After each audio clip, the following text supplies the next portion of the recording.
Welcome to another episode of the 5 Bytes Podcast. I'm your host, Rory Monahan. And this week, got another busy round of security and tech news, including major breaches and alleged data theft impacting RingCentral, Shell, and some huge global companies. We'll also cover actively exploited vulnerabilities affecting macOS and VMware vCenter, plus a Windows zero-day fix. Elsewhere, we'll look at speculation around AI companies buying thousands of physical books for model training, Firefox testing native ad blocking on iOS, and Microsoft finally saying goodbye to WMIC in Windows 11. All of that and plenty more coming up on this week's 5 Bytes Podcast.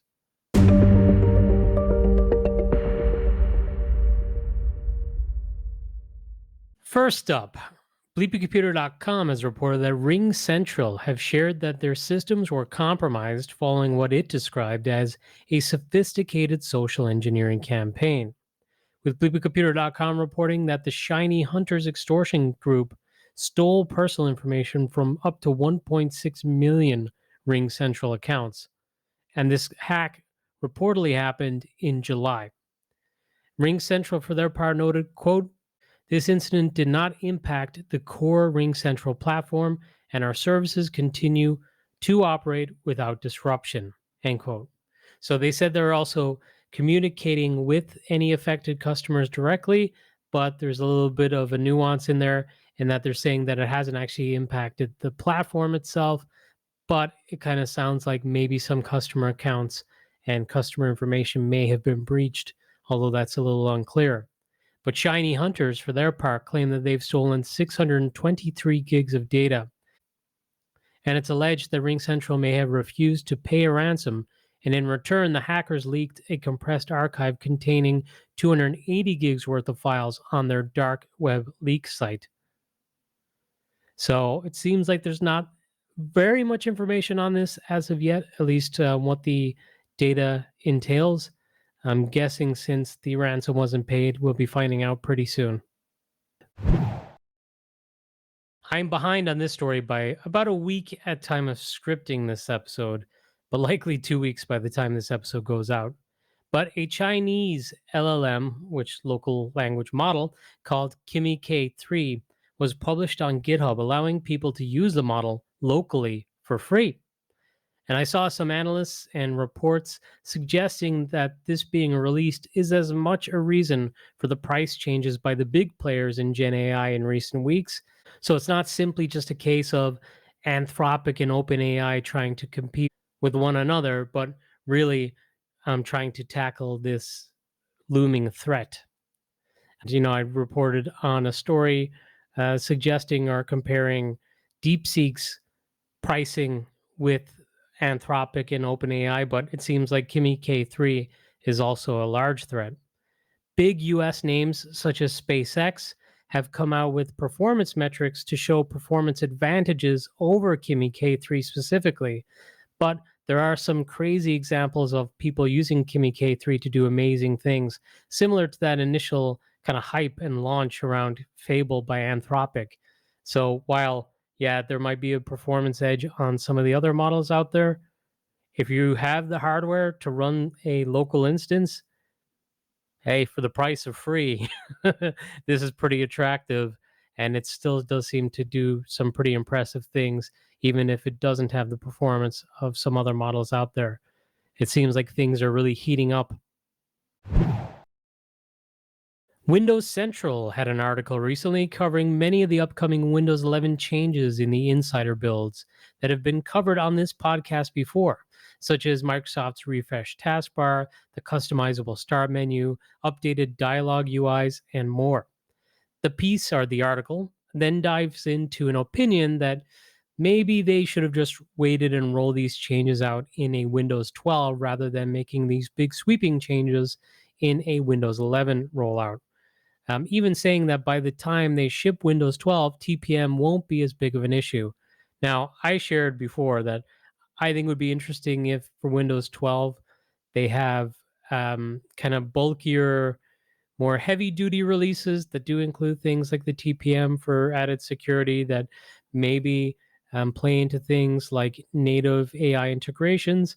But then what if they actually have like a stripped down Windows 12 OS version that doesn't require TPM so that people with those incompatible hardware can continue to run Windows on a supported version? That's just me speculating, but you know, maybe that could happen. We'll have to wait and see. In a local story for me, a bookshop in Galway, Ireland, which actually owns the second oldest online bookshop in the entire world, shared that they recently had an overnight order of 5,000 books. Kenny's bookshop in Galway shared that what drew their eye most was how eclectic of a mix of books that were ordered. There was high quality nonfiction, like A History of Connemara, and then there might have been a book like the Eddie Hobbs Guide to Your SSIA, something like very kind of niche and specific to an Irish audience and around finances, for example. The online shop has handled large orders before, as it's popular with larger institutions, such as Asian universities seeking to stock shelves in newly opened English libraries. But Kenny state that when large orders come in from these institutions, they tend to barter for a bulk discount, whereas this order for 5,000 books was not negotiated. The speculation is that this is part of a project from Anthropic for training large language models off of physical textbooks. Concerns have been raised by bookshops in the US and Germany too, who have been seeing similar large orders, but at least one has warned that while these large orders raise suspicion, they are just as capable of small orders from various sources to cloak the fact that they're ordering to feed their AI machines. This puts the shop owners in a bind because long term, this could impact their business if AI gobbles up text or rare books and they become more scarce because AI companies own the copies of them or the only copies of them possibly. But it's also hard because small independent bookshops can't really afford to turn away such large sales in a time when the likes of Amazon are eating up so much of their business. For Kenny's Bookshop in Galway, they said, quote, booksellers tend to be at the forefront of a lot of moral dilemmas and political and ethical issues. In most scenarios, it's not for me to decide. However, if they are taking a book and scanning it with a view to taking intellectual property, then Kenny's do not want to be a part of that. End quote.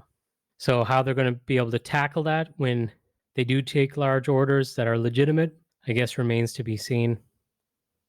But hopefully they do take a stand on it. Dutch officials have warned that a high-severity macOS vulnerability that allows attackers to execute malicious code is under active exploitation. The NCSC has received a notification indicating that active abuse of this vulnerability has been observed on multiple systems on which port 5900 was accessible from the internet, and in all cases, root had been accessed on the affected systems and Monero crypto miner had been placed. The vulnerability in question is tracked as CVE-2026-65400, and it received a patch from Apple last week for macOS Tahoe, Sequoia, and Sonoma.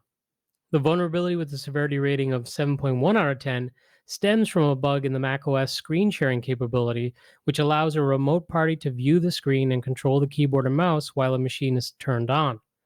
A flaw in the state management, which keeps track of preceding events, user interactions, variables, and other system states, is the underlying cause. Details of the vulnerability became public at the recent Black Hat Security Conference, and it may allow an attacker without credentials to gain access to a Mac. Now, the main takeaway from this is that this vulnerability is being exploited, so this is one you don't want to sleep on. So if you own a Mac or you manage Macs in your environment, good idea to get patched. But also, reportedly, the safest practice is to block screen sharing and enable it only when screen sharing is needed, and to turn the feature off once a session has ended, which can be hard because there's some screen sharing requirements for certain screen recording features too. So it's a tough one, I guess. Sleepycomputer.com has reported that Shell have confirmed that they're investigating a potential security incident after the Clop ransomware gang claimed that it stole 89 gigs of data from the oil giant.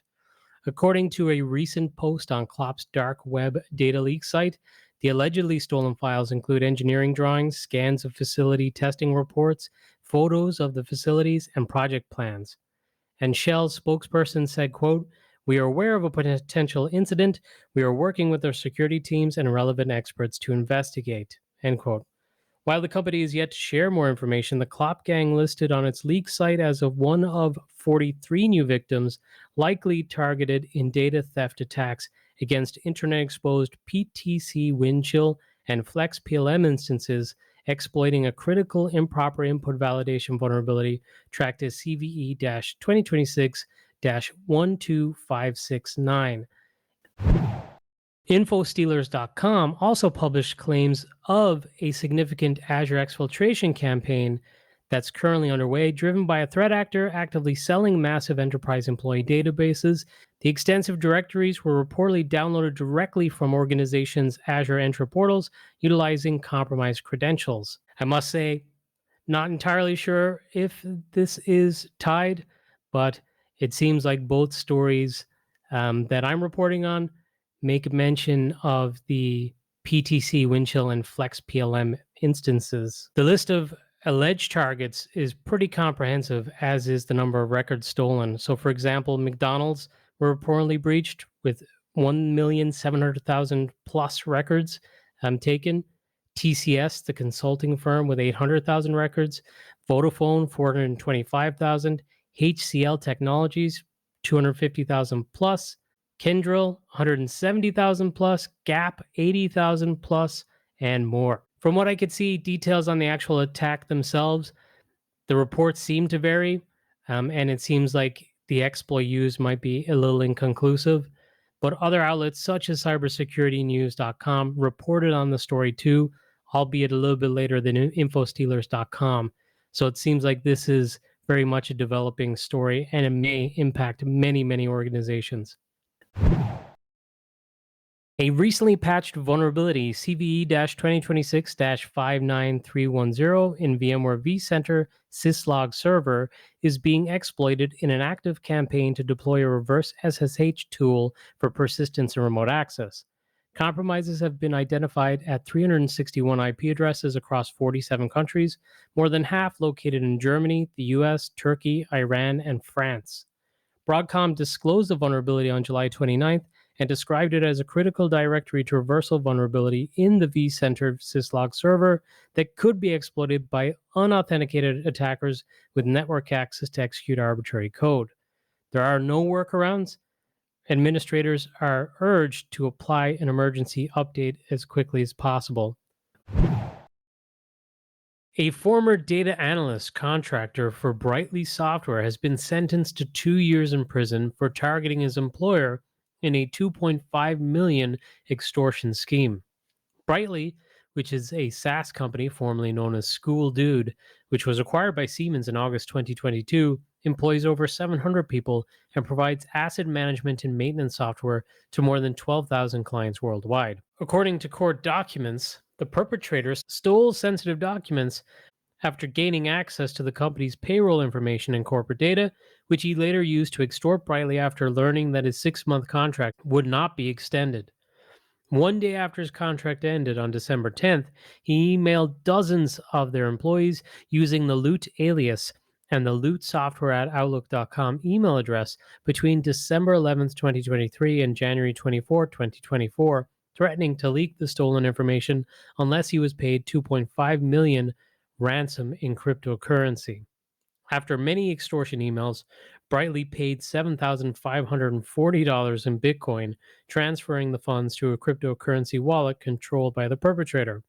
After the company reported the incident to law enforcement, the FBI searched the perpetrator's residence on January 24th and seized various electronic devices containing evidence that linked him to the extortion scheme. Crime doesn't pay, people. NeoWin.net has reported that Mozilla have documented an experimental feature that allows users to natively block ads in Firefox on iOS without relying on any third-party workarounds like extensions. The ad blocker will reportedly restrict numerous types of ads on the network level. including third-party advertising ecosystems, ad-related trackers, third-party ads on websites, and other forms of intrusive advertising like pop-up ads or video overlays. Mozilla has warned that it's not going to be effective on absolutely everything, but it should block some unwanted content. The ad blocker will be disabled by default, but you can turn it on in iOS by tapping Settings, scrolling to Browsing, Content, and toggling the ad blocker on. Since it's an experimental feature, Mozilla is only rolling it out to select users in a staggered manner. Once it becomes robust enough, Mozilla will announce general availability for all Firefox iOS customers. However, until then, it's just going to be for select customers. Bleepycomputer.com has reported that authorities in Ukraine have shut down 94 fraudulent call centers across the country that lured people into investment scams or tried to obtain access to bank accounts. According to the Ukrainian police, the fraudsters ran various schemes to obtain money from victims or gain access to their accounts. And during the raids, the police discovered and seized 1,794 fully equipped workstations, 3,336 pieces of computer equipment, 1,346 phones, 5,200 SIM cards, 90 bank cards, access tools for 20 cryptocurrency wallets, 22 vehicles, $2 million, 64,000 euros, and some Ukrainian currency in cash too, as well as 1 kilogram of bank gold in bars and jewelry. 26 individuals who are caught up in this have been formally notified that they are suspects. Police say that some of the call centers investigated targeted citizens in foreign countries, particularly within the EU, tricking them into investing on fake brokerage platforms and installing remote access software on their computers. In other cases, the operators called on behalf of banks and informed targets that supposedly suspicious transactions have been detected on their accounts and that the accounts will be blocked. I mean, pretty standard phishing and social engineering at work, but on unsuspecting victims or those who are less tech savvy, they could easily fall into this trap. And I've previously reported on these Ukraine-based fraud centers in the past, but this is a pretty comprehensive crackdown here with 94 being closed. Hopefully this makes a significant dent in those operations. In a quick hit story, I already covered this month's Patch Tuesday on last week's episode, and I mentioned the actively exploited zero-day vulnerabilities, but one of the headline takeaways that's worth repeating is that Microsoft has released security patches to address the Windows zero-day vulnerability known as Legacy Hive that I reported on 2 previous episodes of the podcast, and installing the latest Windows updates will protect you against that.